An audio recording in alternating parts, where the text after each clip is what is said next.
The coffee shop on Hennepin Avenue had exactly 3 tables that caught morning light the right way. I'd claimed one for the past 6 months, nursing lattes and pretending my dissertation would write itself through osmosis. That Tuesday in March, a stranger took the chair across from me without asking, set down 2 cups, and said, "You look like you could use better coffee than whatever that is." I should have been annoyed. Instead, I looked up at warm brown eyes and a smile that seemed to know something I didn't yet. "I'm Marcus," he said. "And before you ask, yes, I'm aware this is forward, but I've watched you struggle with that laptop for 3 weeks and someone needs to intervene." "My name is Owen. I'm 31, a graduate student in urban planning at the University of Minnesota, and I'd spent most of my 20s building careful walls around anything that felt too much like wanting. That morning, those walls discovered they were made of paper." Marcus was a paramedic. He worked the overnight shift downtown, saw the city at its most vulnerable, and somehow hadn't let it make him hard. He had this way of listening that made my rambling thoughts about green spaces and transit corridors sound almost interesting. We talked until my laptop died and the barista started stacking chairs with pointed enthusiasm. "Same time Thursday?" he asked, standing. I said yes before my careful self could object. Thursday became a week became a month. We found a rhythm in those morning hours between his night shifts and my failed productivity. He'd arrived with stories about the people he'd helped, the small mercies he'd witnessed at 3 a.m. I'd tell him about my research, my advisor who thought compassion was a design flaw, my apartment in Dinkytown where the radiator clanged like it was angry about something. But here's what I didn't tell him, that I'd notice when he touched my hand reaching for the sugar, that his laugh had become the sound I measured other sounds against, and that I was falling in a way that felt both terrifying and inevitable, like watching yourself slip on ice in slow motion. One morning in April, when the trees finally remembered they knew how to be green, Marcus didn't show up. I waited an hour, then another. My phone stayed silent. I walked to the hospital where I knew he worked, but the woman at the desk said patient information was confidential, and anyway, he wasn't a patient, was he? The text came at noon. "Sorry, had to cover a double. Tomorrow?" Relief and something sharper moved through me. Tomorrow. Always tomorrow. We fell back into pattern, but something had shifted. Some small misalignment I couldn't name. He'd check his phone more often. His stories got shorter. One Thursday, he canceled with 2 words, "Can't today." I told myself it was work. I told myself people get busy. I told myself I had no right to feel abandoned by someone who'd never promised to stay.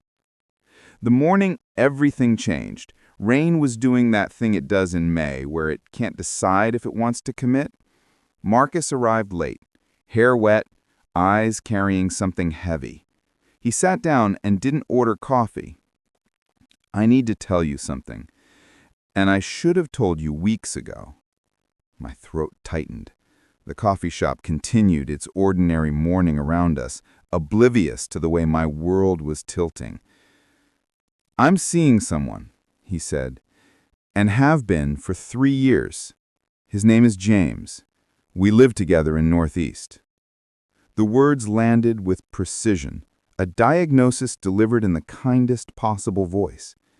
"These mornings," Marcus continued, his hands wrapped around nothing because he hadn't ordered anything to hold.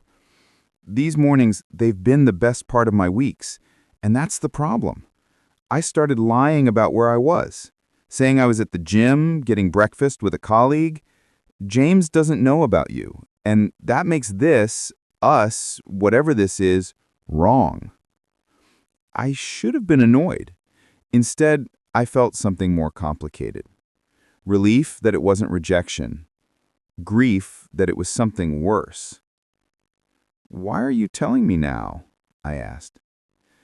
"Because he proposed last night," he said. "And when I couldn't answer right away, he knew.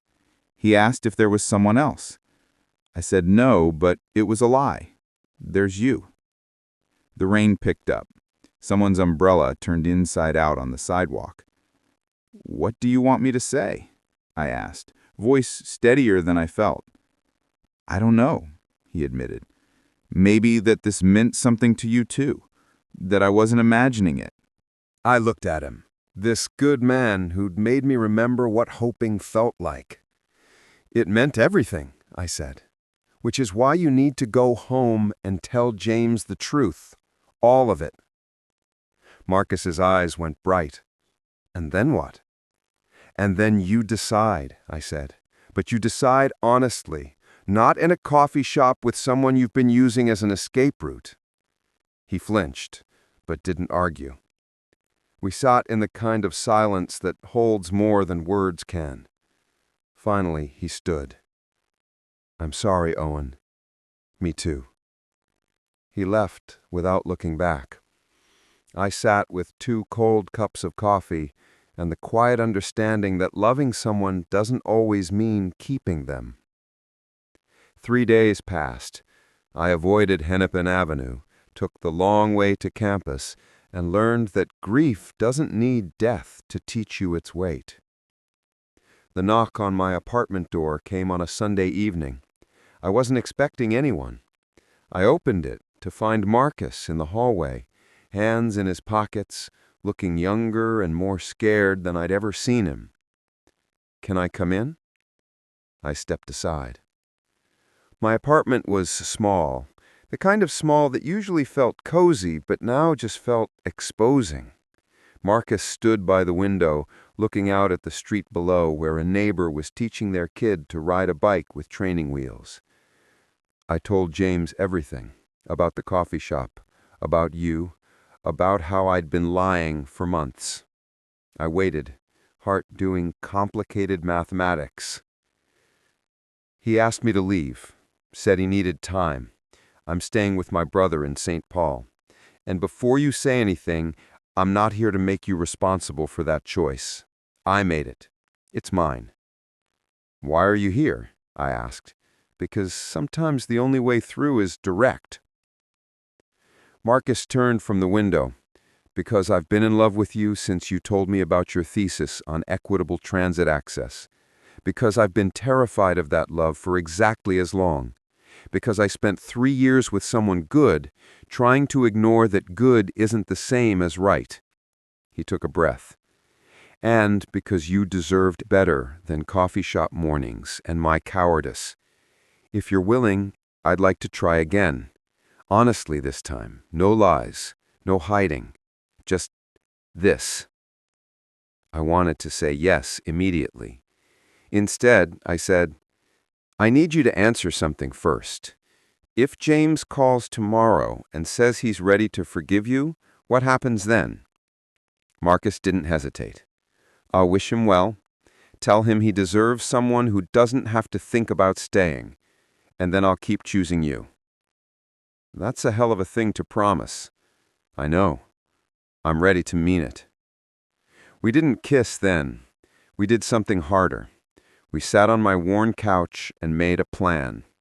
Honest conversations about what we each needed. Time for him to properly end one chapter before starting another.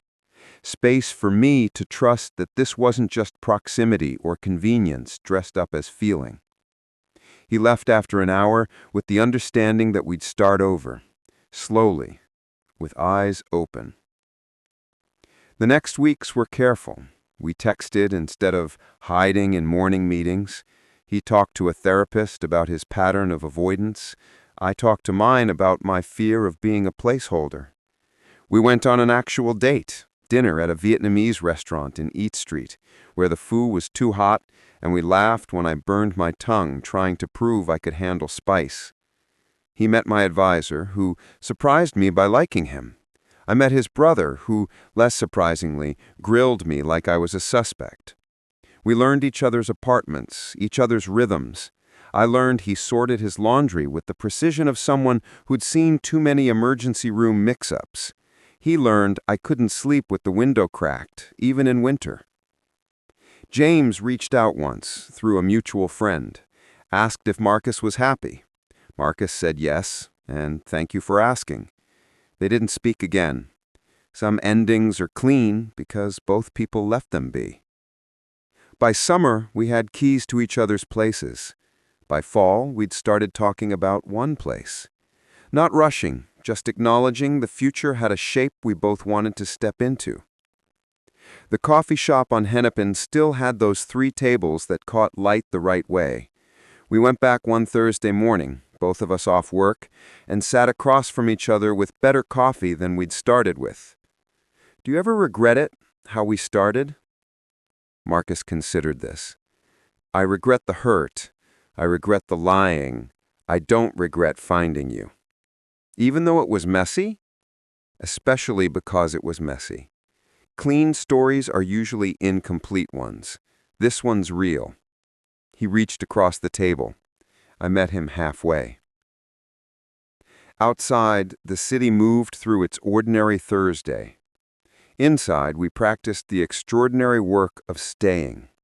Not because it was easy, because we'd learned finally that wanting something is only half the work. The other half is letting yourself have it. My dissertation got finished eventually. We found an apartment near the river, the kind with radiators that hum instead of clang. Marcus still works overnights. I still struggle with mornings.